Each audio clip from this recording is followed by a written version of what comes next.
Good morning और राधे राधे। तो आज है तुलसी पूजा और क्रिसमस, तो मैं चली गई सुबह सुबह सब्जियां लेने। कुछ भी हो, घर का काम नहीं रुकना चाहिए। फिर आकर मैं नहा धोकर हो गई हूँ तैयार और लूसी को बना दिया सेंटा क्लॉज। फिर हम लोगों ने खाया खाना और खाना खाने के बाद मैं अपने क्रिसमस की ट्री को लेकर बैठ गई सजाने के लिए।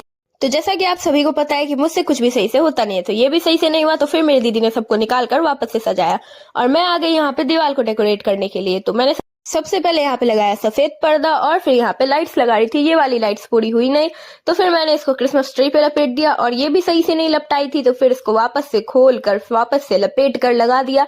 तो अब ये कुछ ऐसी दिख रही है। फिर मेरी बहन आ गई पीछे पर्दे के ऊपर लाइट्स लगाने के लिए, तो ये लाइट्स लगने के बाद कुछ ऐसी दिख रही थी। अब ज्यादा अच्छी लग रही है ना।